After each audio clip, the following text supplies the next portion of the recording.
राखी जी, देखिए, हाल के दिनों में जिस तरह से मैं कहूँगी कि बीजेपी और यहाँ महायुति की जो सफलता है उसको देखते हुए यही लगता है चित्रा कि जो पूरी विमेन वोटर्स हैं, जिस तरह से वो टर्नआउट है, जिस तरह से उनके इश्यूज़ को एड्रेस किया जा रहा है और उनके लिए स्कीम्स बनाई जा रही हैं, इन सबको और स्टडी भी करना पड़ेगा। एक सक्सेस स्टोरी है एक तरह से। बिल्कुल। और ये अपने आप में महत्वपूर्ण है। महिलाओं को पहले बहुत दरकिनार किया जाता था, लेकिन अब वो ये तय कर रही हैं कि कौन बनेगा मुख्यमंत्री, किसकी बनेगी सरकार। दो चीज़ों पर, जैसे संजय जी ने बताया कि जो महिलाओं को सम्मान दिया गया और जो बेनिफिट दिया गया उसका फायदा दोनों स्टेट में दिखता है। और मैं झारखंड के लिए डिनाई करना चाहता और बताना चाह रहा हूँ कि 10 सीटें ऐसी हैं जहां पे जयराम महतो ने भारतीय जनता पार्टी को हरा रहे हैं। यदि ये योजनाएं सफल होती तो कल्पना सोरेन जीतते हुए नजर नहीं आती। उनके बसंत सोरेन अभी 4 राउंड पीछे थे, अभी जाके 851 वोट से आगे हुए हैं। उनके स्पीकर झारखंड मुक्ति मोर्चा की तरफ से नाला से वो पिछड़ चुके हैं, गांडे से उनके मंत्री पिछड़ चुके हैं,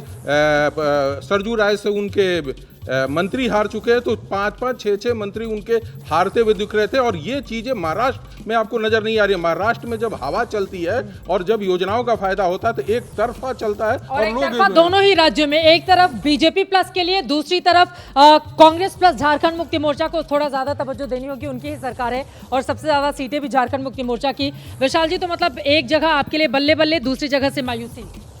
नहीं, मायूसी की बात नहीं है, लेकिन जहाँ पर बल्ले बल्ले है तो उसकी बात होनी चाहिए कि उसके कारण क्या हैं। आप जरा वोट परसेंटेज देखिए। अगर हम देखें तो बीजेपी 149 पे लड़ी थी, सामने 126 दिख रहा है। I think almost 84% strike rate है। और अगर 288 में से महायुति का लिया जाए 223, तो ऑलमोस्ट 77% का स्ट्राइक रेट आ रहा है। तो इस पर एक चीज़ मैं कहना चाहूँगा चित्रा जी, ये जो 2.5 साल का ही स्कीम का ये नहीं, जनता ने ओवरऑल कैलकुलेट किया। 5 साल पहले की भारतीय जनता पार्टी की सरकार और 2.5 साल की ये, तो ये 7.5 साल। और पर्टिकुलरली ये जो 2.5 साल है, इस 2.5 साल में ये केवल लाडली योजना स्कीम नहीं चली।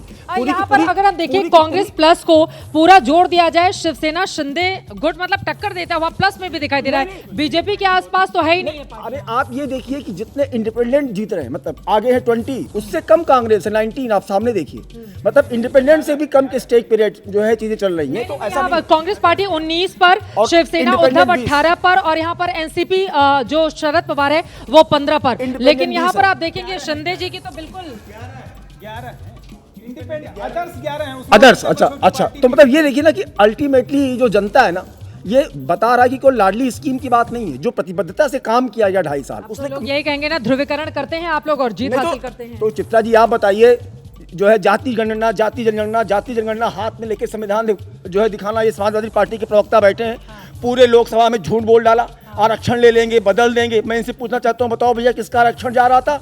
तो चित्रा जी, झूठ की हांडी बार बार नहीं चढ़ती।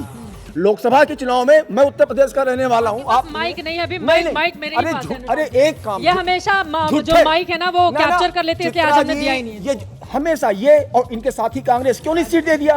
झूठे बोलना, झूठे खाना। जनता ने जवाब दे दिया कि क्या है, कहाँ गया वो हाथ में लेके संविधान। अब क्या दिखाओगे? क्या दिखाओगे भैया?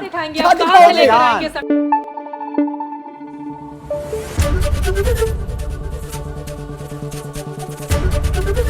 एबीपी न्यूज आपको रखे आगे।